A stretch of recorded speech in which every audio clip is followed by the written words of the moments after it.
Hello बच्चों, let's see the question. The question says in prothallus of vascular cryptogams, enterozoids and egg mature at different times resulting in A. High degree of sterility, B. Apomixis, C. Prevention of self-fertilization, D. No change in success rate of fertilization. So starting with the key concept of this question, इस question के की concept में हम बात करेंगे outbreeding devices के बारे में। आउटब्रीडिंग डिवाइसेस वो मैकेनिज्म्स होते हैं जो प्लांट्स अडेप्ट कर लेते हैं to avoid self fertilisation, to avoid inbreeding depression, to avoid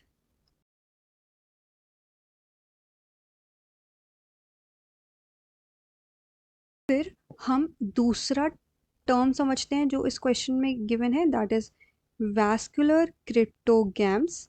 cryptogams one by one term को समझेंगे एंड कंक्लूड करेंगे कि वैस्कुलर क्रिप्टोग्राम्स का मतलब क्या है यहाँ पर।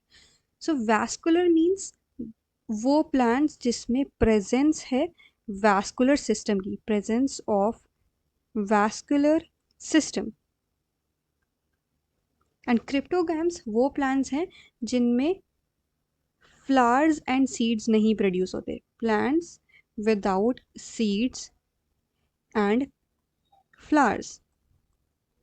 सो हमारी जो प्लांट किंगडम के डिविजन्स होते हैं, first one is algae and bryophyta, वो वैस्कुलर नहीं होते। एंड जो रेस्ट ऑफ द डिविजन्स होते हैं, टेरिडोफाइट्स, जिम्नोस्पर्म्स एंड एंजियोस्पर्म्स, उनमें से जिम्नोस्पर्म्स एंड एंजियोस्पर्म्स में सीड्स एंड फ्लावर्स प्रोड्यूस होते हैं। सो दैट मीन्स कि यहाँ पे अगर ऐसे डिविजन की बात की गई है जिसमें वैस्कुलर सिस्टम भी प्रेजेंट हो एंड वो विदाउट सीड्स एंड फ्लावर्स हो, तो उसको हम बोलेंगे कि यहाँ पर टेरिडोफाइट्स की बात की जा रही है।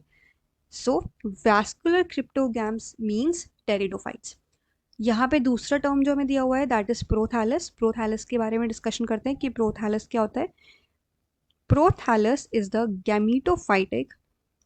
गैमीटोफाइटिक स्टेज ऑफ टेरिडोफाइट्स।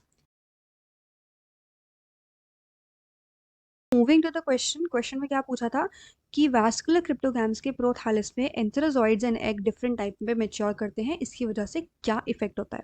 तो हमें समझना होगा कि जब ऐसा मैकेनिज्म हो रहा होगा, कौन सा mechanism, when antherozoids are matured, जब मेल गैमीट्स मैच्योर हैं एंड अवेलेबल हैं, then female gametes are unavailable, female gametes are not matured, तो उसके वजह से ये अवेलेबल भी नहीं होंगे।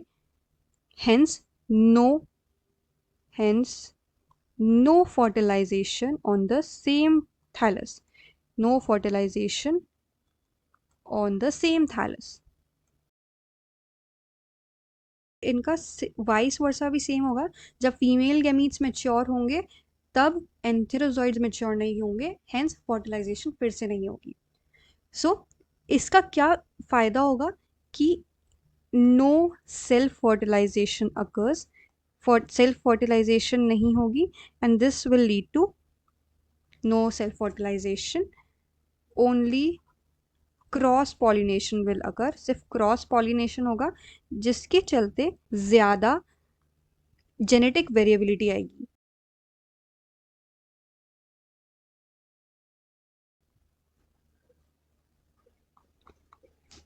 Hence, the correct answer to this question is option A, high degree of sterility. No, this is not the right answer.